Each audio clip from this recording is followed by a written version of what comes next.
আমাদের দেশ। আর তোমরা যারা আজকে ছোট ছোট ছেলে মেয়ে, তারা ভারতবর্ষের, আমাদের দেশের, আমাদের সকলের ভবিষ্যৎ। আজকে দেশ যে অবস্থায় আছে, আগামীতে তোমাদের উপরে দায়িত্ব বর্তাবে এই দেশকে আরো এগিয়ে নিয়ে যাওয়া, দেশের স্বাধীনতা রক্ষা করা, দেশের প্রত্যেকটি মানুষের কাছে স্বাধীনতার স্বাদ পৌঁছে দেওয়া। তোমরা জানো, আমাদের স্বাধীনতা অর্জনের জন্য যে সমস্ত মহামানব তারা অক্লান্ত পরিশ্রম করে গেছেন, অনেকে জীবন বলিদান দিয়েছেন। কি জন্যে? না, আমাদের তথা তোমাদের সকলের জন্য একটা সুন্দর দেশ, একটা স্বাধীন দেশ, একজন স্বাধীন মানুষ হিসেবে ভারতবর্ষে আমরা, তোমরা তো বটেই, এমনকি আমরাও কিন্তু পরাধীন দেশের যে যন্ত্রণা, যে দুঃখ কষ্ট, যে গ্লানি, যে অত্যাচার, সেগুলো কেউই কিন্তু আমরা পাইনি বা দেখিনি, এবং সেটা যে কত ভয়ঙ্কর আমরা সেটা জানি না। আমরা ইতিহাস থেকে কিছু কিছু তার নমুনা দেখতে পাই যে ভারতবর্ষের মানুষ ব্রিটিশ শাসনাধীনে কতটা অত্যাচারিত হয়েছে, আমাদের দেশমাতৃকা কতভাবে লুণ্ঠিত হয়েছে। তো যাই হোক, আজকের দিনে আমাদের সকল ছেলে মেয়ে, আমাদের সকলের কর্তব্য হচ্ছে যে সমস্ত মহামানব আমাদের স্বাধীনতা নিয়ে আসার জন্যে, অর্জনের জন্যে তারা যে বলিদান দিয়েছেন, তারা আত্মোৎসর্গ করেছেন, তাদেরকে স্মরণ করা, তাদেরকে চিরকাল মনে রাখা, তাদের মাথা উঁচু করে আমাদের দেশে চিরকাল যাতে বজায় থাকে সেই মতো আমাদের পদক্ষেপ গ্রহণ করা। আর মনে রাখবে, আমাদের দেশে স্বাধীনতার পরেও অনেক সমস্যা এসেছে, অনেক সমস্যা আছে, বিভিন্ন সমস্যায় আমাদের দেশ জর্জরিত। তবুও তারই মধ্যখানে শুভাকাঙ্ক্ষী, দেশের প্রকৃত সন্তান, যারা দেশকে সত্যিকারের ভালোবাসে, তারা দেশকে অখণ্ড এবং শান্তিকারী করার প্রয়াস চালিয়ে যাচ্ছে। আমাদের সকলের ব্রত হবে যে আমরা যেন এই যারা দেশের উন্নয়নের জন্যে, দেশের মঙ্গলের জন্যে, দেশের সকল মানুষের জন্যে যারা কাজ করছেন, তাদের সাথে হাতে হাত মিলিয়ে, কাঁধে কাঁধ মিলিয়ে কাজ করে যাওয়া।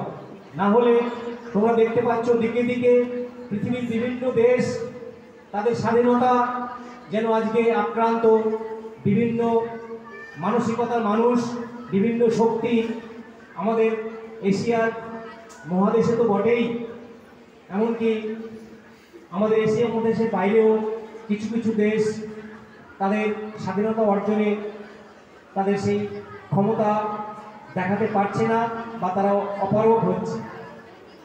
আমাদের স্বাধীনতা দিবসে সকলের, তোমরা যারা আজকে পড়াশুনো শিখছো, ভবিষ্যতে বড় মানুষ হবে, মনে রাখবে বাবা সাহেব ডক্টর বি.আর. আম্বেদকর একটা সুন্দর কথা বলেছেন যে pay back to your society.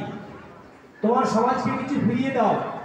তুমি যে সমাজে বড় হয়েছো, যে সমাজ থেকে তুমি বড় হয়ে মানুষ হবে, ভবিষ্যতের কৃতি সন্তান হবে, তোমার কৃতিত্ব তখনই অম্লান থাকবে যখন তুমি সেই সমাজকে কিছুটা ফিরিয়ে দিতে পারবে। স্বার্থপরের মতো বেঁচে থাকা যায়, অনেকে থাকেও, কিন্তু সেটা আদর্শ হওয়া উচিত নয়। মনে রাখবে, আজকে তোমাকে যে সমাজ বড় করছে, সেই সমাজের অবদান আছে বলেই তুমি বড় হতে পারছো।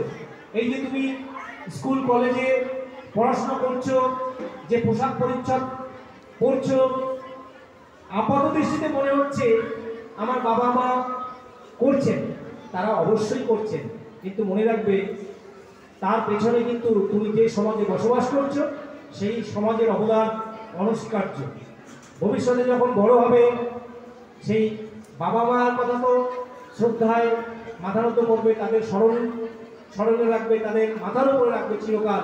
সাথে সাথে তোমার সমাজকে, সমাজের মানুষকে, তাদের প্রতিও তোমার কিছু অবদান ফিরিয়ে দেওয়া তোমার কর্তব্য, না হলে পূর্ণাঙ্গ মানুষ হয় না।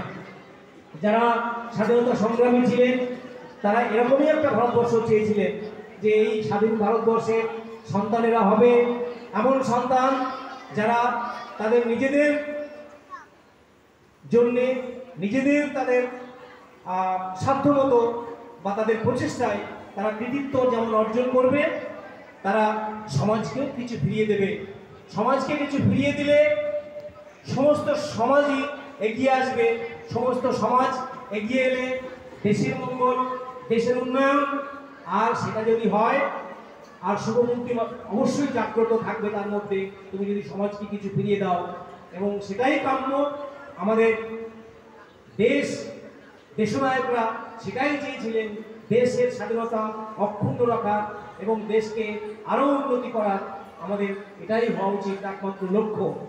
তোমাদের আজকের ব্রত হবে এই স্বাধীনতা দিবসের দিনে সেই সংকল্প গ্রহণ করা, যাতে করে দেশ জাতি সকলের তোমরা মঙ্গল করতে পারো। তোমাদের সকলের ভালো হোক, তোমরা ভালো পড়াশোনা করো। স্বাধীনতা দিবসে সকলকে আর একবার সংগ্রামী অভিনন্দন জানিয়ে আমি আজকে আমার কথা শেষ করছি। বন্দে মাতরম।